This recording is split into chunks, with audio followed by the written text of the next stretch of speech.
अस्सलाम वालेकुम नाजरीन, प्रोग्राम साड़ी सोनी धरती के साथ आसिफ खान आपकी खिदमत में हाजिर है।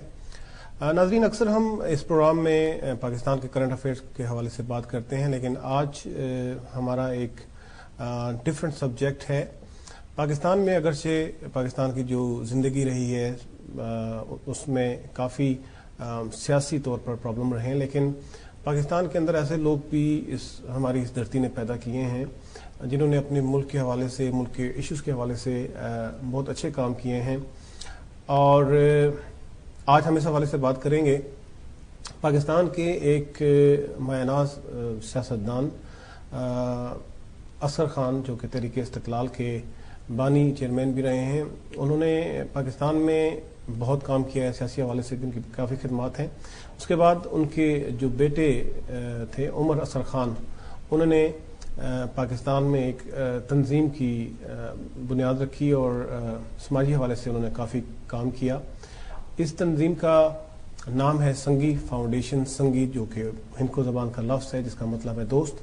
और लेकिन उसके बाद वो कुछ अर्सा तक जनरल मुशर्रफ की कैबिनेट में एनवायरनमेंट और ओवरसीज़ पाकिस्तानियों के मिनिस्टर भी रहे। फिर उसके बाद अल्लाह को कुछ और मंजूर था और 2002 में बड़े मिस्टीरियस सर्कमस्टेंसेस में उमर असगर खान जो है इस दुनिया को छोड़ के चले गए। लेकिन उन्होंने जिस तंजीम की बुनियाद रखी थी, जो काम उन्होंने हज़ारा में शुरू किया था, जो बाद में एक्सपेंड होके पूरे पाकिस्तान में वो काम फैला और उसके बाद यहाँ तक कि इसको इंटरनेशनल रिकग्निशन भी मिली और बेशुमार पार्टनर्स और सपोर्टर्स जो हैं वो इसके सामने आए।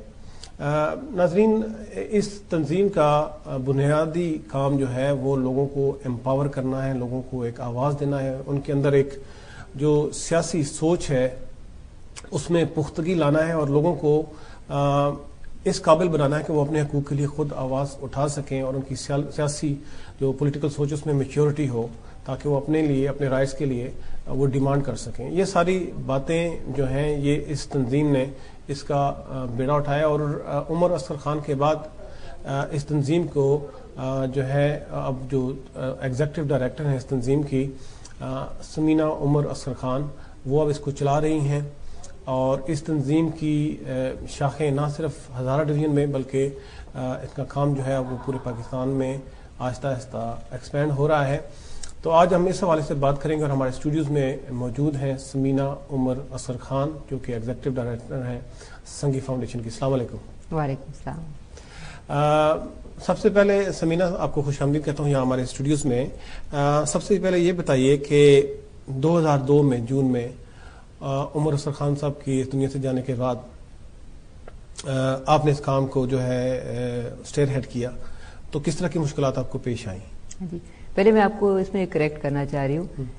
2002 में हमारे संगी के एक और एग्जीक्यूटिव डायरेक्टर थे, शाहिद ज़िया साहब थे, डॉक्टर शाहिद ज़िया। उसके बाद डॉक्टर इम्तियाज़ अलवी आए और मैं 2005 में आई। अच्छा, तो इमीडिएटली मैंने नहीं लिया और उमर ने संगी को 1999 में छोड़ दिया था। अच्छा, उसके बाद डॉक्टर जब वो पॉलिटिक्स में, हाँ, जब वो मुशर्रफ की गवर्नमेंट को ज्वाइन किया उन्होंने, तो छोड़ दिया था उन्होंने। अच्छा, तो फिर वो डॉक्टर शाहिद ज़िया ने इसको टेक ओवर किया। उसके बाद ग्रेजुअली आप जी, तो 2005 में जाके हमारे जो बोर्ड ऑफ डायरेक्टर्स थे उन्होंने मुझे रिक्वेस्ट की कि मैं टेक ओवर कर लूँ। अच्छा, मैंने थोड़ा बहुत संगी के बारे में बताया, आप ज़रा बता सकेंगे हमारे नाज़रीन को कि क्या मकासद हैं संगी के, क्या कुछ इसके ऑब्जेक्टिव्स क्या है? बेसिकली मकसद ये है कि जो हमारे लोग, अवाम है, जो लोग हैं गांव के ख़ास तौर पे जो लोग हैं, उनको ये मौका मिले कि वो लोग जो हैं, जो उनके लिए फैसले या कोई प्लान्स बन रहे हैं प्रोविंशियल लेवल पे, डिस्ट्रिक्ट लेवल पे या सेंट्रल लेवल पे, तो वो उनकी आवाज़ उसमें हो। मकसद हमारा ये है। उनकी आवाज़ उस पर जब तक नहीं होगी तब तक उनके मकसद की प्लानिंग, डिसीजन मेकिंग का हिस्सा हो। जी, डिसीजन मेकिंग का और प्लानिंग में उनकी आवाज़ हो जरूर। और खासकर आपका फोकस रूरल एरिया पे है, देहाती इलाकों पे? जी, रूरल एरिया पे और थोड़े से जो हम देहात कहते हैं, जैसे एबटाबाद शहर है या हरीपुर शहर है, तो उससे थोड़ा दूर इलाके जो हैं, बिल्कुल एबटाबाद से जुड़े हुए गाँव नहीं मगर दूर जो हैं, जिनकी आवाज़ नहीं, रिमोट एरिया, उनकी जो आवाज़ पहुँचती नहीं है। तो मकसद हमारा है कि वो उनकी आवाज़ पहुँचे, क्योंकि वो हैं जो निगलेक्टेड हैं, ان کے جو مطلب ہماری جو پلاننگ ہوتی ہے وہ ان کے پاس پہنچتی ہی نہیں ہے جو ہمارے فیڈرل لیول پہ یا پروونشل لیول پہ. تو پچھلے ان سالوں میں کیا کچھ اچیومنٹس ہیں سنگی کی, کیا کچھ آپ نے کیا ہے؟ چھوٹی چھوٹی اچیومنٹس ہیں, مگر ایک لحاظ سے اگر آپ دیکھیں کہ جس طرح اگر میں بتاؤں, کیونکہ شروع سے اگر ہم بات کر رہے ہیں تو تربیلا ڈیم بنا, اس کے جو افیکٹیز تھے وہ ڈسپلیس ہوئے, وہ اپنے ان کے جو گاؤں میں سے نکل کے ان کو جانا پڑا اور پھر ان کے لیے زمینیں چھوڑ کے زمینیں چھوڑ کے جانا پڑا, اور کمپنسیشن کچھ رکھی ہوئی تھی یہ جو ہماری حکومت تھی ان کے لیے, مگر ان کو ملی نہیں تھی. سو سنگی کا جو شروع کا جو دور تھا اس میں بیسکلی ان نے جو افیکٹیز تھے ان کو آرگنائز کیا, ان کو آرگنائز کر کے کہ ان کو, اور ایک دن کی بات نہیں ہوتی, ان کے ساتھ ڈسکشنز کر کے, ان کے ساتھ ڈائلاگ کر کے, ان کے ساتھ باتیں کر کے ان کو آرگنائز کرنا کہ آپ کی مسئلے کیا ہیں اور کس طریقے سے اور کس کے پاس آپ نے اپنی آواز لے کے جانا ہے اس کو. تو اس لحاظ سے ان کی کچھ کمپنسیشن شروع بھی ہوئی ہونی. اس کے نیکسٹ جو چیز ہم نے کی کہ سنگی نگین, یہ پہلے جب عمر ایگزیکٹو ڈائریکٹر تھے انہی دنوں میں یہ کام شروع ہو گیا تھا کہ جس طرح جو جنگلات ہوتے ہیں اس میں جو لوگ رہتے ہیں ان کو جب تک جنگل کا فائدہ نہیں ہوگا, جنگل میں کوئی اگر کٹائی اور اس کا فائدہ نہیں ہوگا, وہ جنگل کو پروٹیکٹ نہیں کر سکیں گے. ہماری سوچ یہ ہے کہ جنگل کی پروٹیکشن بھی وہی لوگ کریں گے جن کو اس کا جو وہاں رہتے ہیں, جو لوکل ہیں, جو وہاں رہتے ہیں اور جن کو جنگل کے وہاں ہونے سے بھی فائدہ ہے, اور اگر ادھر سے کوئی لکڑی کٹے گی اور نقصان ہے, اگر نہیں وہاں درخت کٹ جاتے ہیں سارے تو ان کو نقصان ہے. سو جب کٹے کوئی لکڑی تو اس کی کمپنسیشن ان کو بھی ملنی چاہیے, جب اس کے جو پیسے, اس کی جو رائلٹی ہے اس کے پیسے ان کو بھی ملنے چاہیے. تو اس طرح دھیر اور کوہستان کے جو دھیر کوہستان اور ملاکنڈ کے جو لوگ رہتے تھے, کوئی 7 گاؤں کے لوگ دھیرے دھیرے جمع ہوئے اور کٹھے ہوئے اور ان نے ایک اتحاد بنایا جس کو صافی کہتے ہیں, سرحد عوامی فارسٹری اتحاد اس کو. اور پھر ان نے مطلب اتنا وہ اسٹرانگ ہو گیا کہ جو پروونشل گورنمنٹ تھی ان کو کنونس کیا کہ جی آپ جو رائلٹی ہے ان کو ملنی چاہیے. اچھا, یہ آپ کا یہ جو سلسلہ ہے یہ ہزارہ ڈویژن تک ہی رہا ہے یا یہ ہزارہ سے باہر بھی اس کا سلسلہ ہے آپ کا؟ ہاں جی, جو پانی کے جس طرح ایشوز ہیں وہ ہزارہ سے باہر بھی ہے, مگر سنگی اکیلا کام نہیں کرتا. جو اس طرح کے جو بڑے ایشوز ہوتے ہیں جس طرح ہزارہ سے باہر ہے, اگر چوٹیاری ڈیم بن رہا تھا اس میں جو فیکٹریز تھے تو وہ مختلف سندھ کی ایسے ادارے تھے جن نے ساتھ مل کے آواز اٹھائی ان لوگوں کے لیے.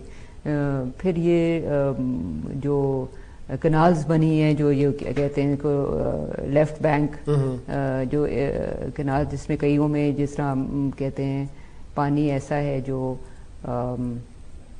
ادھر سے دیہاتوں سے جو ہوتا ہے نا, کیا ہوتا ہے ویسٹ جو ہوتا ہے اس کا پانی جاتا ہے اس کا, تو اس میں اور بھی ادارے ہیں, پائلر ہے, پھر ادھر فشر فوک ہے, سندھ میں ادارہ ہے. اچھا, یہ بتائیے کہ سب نے مل کر اس پہ آواز اٹھائی.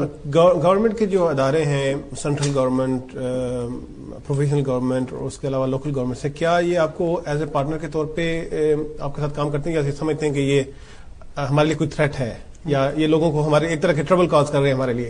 ابھی اس طرح نا, ابھی کوئی 20 سال ہو گئے ہیں سنگی کو, تو پہلے 10 سال میرے خیال میں ہماری گورنمنٹ کو بھی عادت نہیں تھی, جو بیوروکریٹس ان کو عادت نہیں تھی, کسی اور کی ڈیمانڈ کی عادت نہیں تھی, اور نہ ان کو یہ عادت تھی کہ کسی اور کی بات سنی. وہ سمجھتے تھے ہمیں سب کچھ پتا ہے. تو پہلے 10 سال میرے خیال میں ہمارے بہت تھے جس میں چیلنجنگ تھے. گورنمنٹ کی طرف سے بھی بہت زیادہ بالکل کچھ سنا نہیں جاتی تھی بات, اور بار بار, اور پھر اس کے علاوہ مافیاز بھی ایسے تھے, ٹمبر مافیا, جو تھریٹن فیل کرتے تھے کہ اگر ہمارے علاقے میں آ کے آپ لوگوں کو ایجوکیٹ کریں گے, ان کو بتائیں گے آپ کے حقوق ہیں, تو یہ تو ہمیں کام ہی نہیں کرنے دیں گے اپنی جو ہم کرنا چاہتے ہیں وہاں.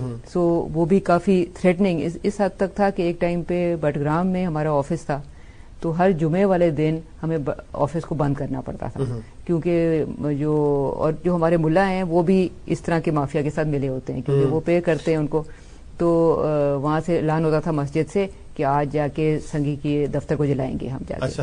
سو ہمیں جمعے والے دن بند کرنا پڑتا تھا, خواتین سٹاف کو ایبٹ آباد بھیجنا پڑتا تھا کہ یہ اس طرح کے تھریٹس مطلب. مگر جب یہ لوکل گورنمنٹ سسٹم آیا اس سے ہم نے دیکھا کافی فرق پڑا, کیونکہ یہ ان کی بھی شاید ضرورت تھی. جی.